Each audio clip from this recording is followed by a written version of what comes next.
اور وہیں کلاس میں ہی نکالا اور آپ پانی پی لیتے تھے. مگر اب آپ کلاس میں تو بیٹھیں گے, پانی نہیں پی سکتے, ٹھیک ہے نا. بھوک لگی, باہر نکلے اسکول سے, کینٹین ہے سامنے, آپ نے کینٹین سے رول لے لیا, سموسہ لے لیا, کوئی اور چیز لے لی, مگر اب آپ نہ رول کھا سکتے ہیں نہ سموسہ کھا سکتے ہیں. اب آپ انتظار کریں گے افطار کا, ٹھیک ہے نا. تو یہ ہے رمضان برکتوں کا اور رحمتوں کا مہینہ, جس کو ہم خوش آمدید اس طریقے سے کریں گے, ٹھیک ہے نا. سمجھ میں آ گیا. اور اس کے ساتھ ساتھ جہاں آپ نے سوال پوچھا کہ ہم رمضان کو آمد کو کس طریقے سے یوں کہہ لیں بس اس کو آسان لفظوں میں کہ ہم رمضان کو ویلکم کیسے کہیں, یہی ہے نا, ویلکم کہنا ہے اسے.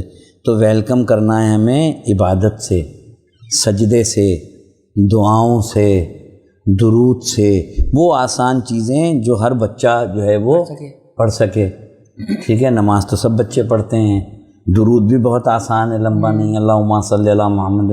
رمضان میں بیٹا اگر آپ اسکول سے نکلتے ہیں, کالج سے نکلتے ہیں, تو راستے بھر آپ درود پڑھتے رہیں, ٹھیک ہے نا. اور اس میں خاص طور پہ رمضان کی آمد میں سب سے بڑا فیکٹر جو ہے وہ قرآن پاک کی تلاوت ہے.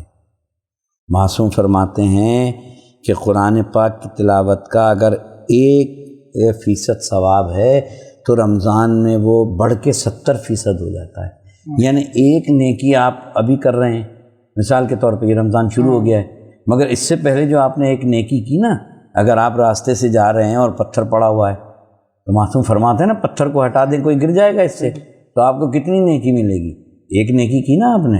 مگر اگر رمضان میں پتھر پڑا ہے اور اس کو آپ ہٹا دیں گے تو اب آپ کو ایک نیکی نہیں ملے گی, 70 نیکیاں ملیں گی. تو مولا امام جعفر صادق علیہ السلام سے کسی نے پوچھا کہ فرزند رسول رمضان آتا ہے تو کیا ہوتا ہے؟ آپ نے فرمایا رمضان میں جو سانسیں لی جاتی ہیں ہر سانس پہ اللہ 70 نیکیاں لکھتا ہے. اب آپ کاؤنٹ کر لیجئے, صبح سے لے کے سحری سے لے کے افطار تک بیٹا جو آپ سانسیں لے رہے ہیں تو ہر سانس پہ آپ کو جو ہے وہ 70 نیکیاں مل رہی ہیں. اب رات کو آپ کیلکولیٹر لے کے بھی کیلکولیشن کریں گے تو آپ کی نیکیاں کتنی بڑھ جائیں گی. اب اس کو 29 اور 30 روزوں پہ ڈیوائیڈ کر لیں تو کتنی بڑی نیکیاں ہوں گی. مگر پھر اس میں کیا کرنا ہے؟ اس میں شرط یہ ہے کہ مما کو تنگ نہیں کرنا, بابا کا کہنا ماننا ہے, بچوں میں آپس میں لڑنا نہیں ہے, کوئی غلط بات نہیں کرنی ہے, جھوٹ نہیں بولنا ہے, غیبت نہیں کرنی ہے, اور سب سے زیادہ یہ ہے کہ گانا نہیں سننا ہے. ہر وہ حرام کام جو کہیں بھی ایسے کوئی نہیں سنتا, آل محمد کے ماننے والے تو یہ کام کرتے نہیں ہیں, مگر اگر کہیں راستے سے بھی جا رہے ہیں کان میں آواز آئے تو فوراً وہاں سے ہٹ جائیں, ٹھیک ہے نا. تو اپنے کو پریپیئر کریں رمضان کے اس پورے مہینے کے لیے, اور اس کو ویلکم ایسے کریں گے کہ جو چیزیں میں نے آپ کو بتائیں سارے بچے اس بات کو غور سے سنیں گے اور اس پہ عمل کریں گے. جی ناظرین, اب وقت ہوا ہے بریک کا, آپ دیتے رہیے قائم ٹی وی.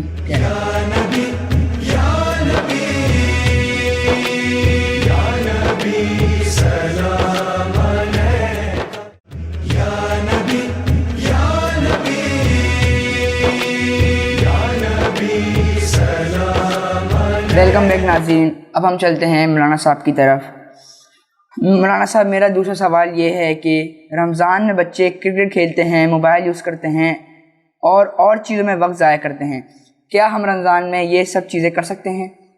ہاں بیٹا, یہ پیارے پیارے بچے جو ہے وہ قائم ٹی وی کی توسط سے یہ پروگرام دیکھ رہے ہیں. دیکھو جیسے کہ بیٹا میں نے پہلے آپ کو بتایا کہ رمضان میں روٹین جو ہے لائف کا بدل جاتا ہے. اسی طریقے سے جیسے کہ بچے جو ہیں اسکول سے آتے ہیں, اس کے بعد جو ہے وہ موبائل میں چیٹنگ کرنے لگتے ہیں, یا موبائل میں گیم دیکھنے لگتے ہیں, یا گیم کھیلنے لگتے ہیں. بہت سے بچے کیا کرتے ہیں, سو کر اپنا وقت گزار لیتے ہیں. بہت سے بچے جو ہے وہ افطار کے بعد جو ہے وہ سحری تک کرکٹ کھیل کے اپنا وقت کرتے ہیں. تو بیٹا اللہ نے یہ ہمیں رمضان کا موقع دیا ہے, ٹھیک ہے نا. یہ موقع جو ہے رمضان کا, یہ بہت بڑا آپ کو پیارے بچوں آپ کو سعادت ملی ہے کہ یہ رمضان کا مہینہ آپ کو میسر آیا ہے، تو اس میں کرکٹ کھیل کے اپنا وقت ضائع کریں یا موبائل پہ اپنا وقت ضائع کریں، اس سے بہتر نہیں ہے کہ موبائل کو دیکھ رہے ہیں یا آپ کرکٹ کھیل رہے ہیں اور پھر تھک جاتے ہیں، اور جب تھک جائیں گے تو صبح اسکول جائیں گے تو پیاس لگے گی، پھر بھوک بھی لگے گی، پھر آپ گھر میں آ کے مما کو پریشان بھی کریں گے، پھر لڑیں گے بھی، گھر میں لڑائی بھی ہوگی، جھگڑا بھی ہوگا۔ تو اس سے بہتر یہ ہے بیٹا کہ ان ساری خرافات کو چھوڑ کے ایک مہینہ موبائل کو دور کر لیں، کرکٹ کو اپنے سے دور کر لیں، گیمز کو اپنے سے دور کر لیں، اور کیا کر لیں پھر اس مہینے میں جو وقت ملے سحری تک قرآن مجید کی تلاوت کریں، ٹھیک ہے نا، نمازوں کو اس کے وقت پہ ادا کریں۔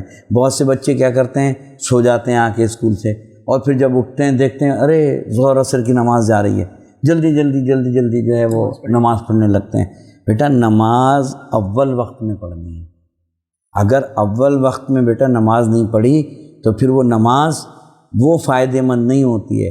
دیکھو نا بیٹا، ڈاکٹر کہتا ہے کہ آپ کو گولی فلاں وقت پہ اینٹی بائیوٹک کھانی ہے، تو بچہ کیا کہتا ہے، مما مجھے جلدی سے دوائی دے دیں، ڈاکٹر صاحب نے کہا تھا کہ اتنے بجے کھانی ہے۔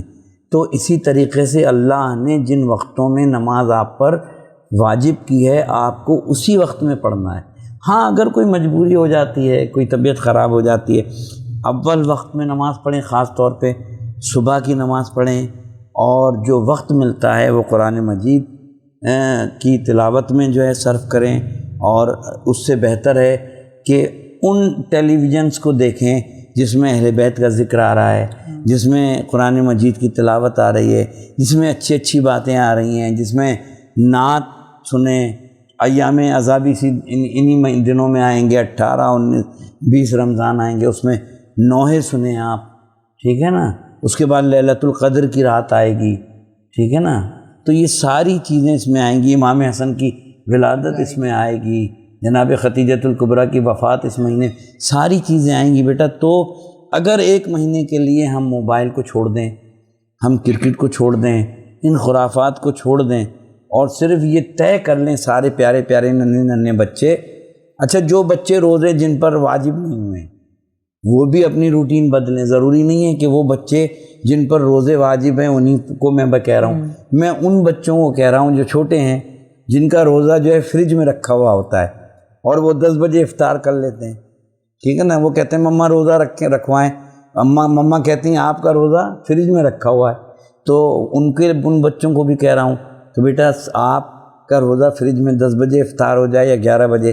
آپ قرآن مجید پڑھیں، نماز پڑھیں، نئی نماز آتی بابا کے ساتھ کھڑے ہو جائیں، مما کے ساتھ کھڑے ہو جائیں، نماز پڑھ دیں، ٹھیک ہے نا، اچھی چیزیں دیکھیں۔ جب آپ اچھی چیزیں دیکھیں گے تو پھر رمضان کا آپ کو مزہ ہی الگ آئے گا، پھر پتہ چلے گا کہ بیٹا رمضان کی ہر چیز کی ایک روح ہوتی ہے، ٹھیک ہے نا، اور رمضان کی روح کیا ہے کہ رمضان کی روح یہ ہے کہ اللہ نے سے قربت حاصل کی جائے، اللہ کے قریب آیا جائے۔ تو جب آپ اچھی پیاری باتیں کریں گے بچے تو آپ اللہ کے قریب ہو جائیں گے، اور جب اللہ کے قریب ہو جائیں گے تو آپ کا رزلٹ بھی بہترین آئے گا، اور آپ کو کامیاب بھی ہوں گے، اور کامیابی بھی ہوگی، اور آپ اچھے نمبروں سے پاس بھی ہوں گے، اور آپ جو ہے کامیاب بھی ہوں گے، اور پھر آپ کی عید بھی بڑی زبردست ہوگی، ٹھیک ہے نا بیٹا۔ تو یہ ہے رمضان کی آمد کا، رمضان اور اس کا استقبال، اس انداز سے جب آپ کریں گے تو پھر روزہ رکھنے کا بھی مزہ آئے گا اور رمضان کا استقبال کرنے کا بھی مزہ آئے گا، ٹھیک ہے۔ یہ ہے پیارے بچوں کو قائم ٹی وی کی طرف سے آج کا پیغام۔ بہت شکریہ مولانا صاحب، آپ نے بہت پیاری باتیں بتائیں، اور بچے اس پہ عمل بھی کریں گے، ظاہر سی بات ہے۔ اب ناظرین ہمارے پروگرام کا وقت ختم ہوا جاتا ہے، دیکھتے رہیے قائم ٹی وی کینیڈا۔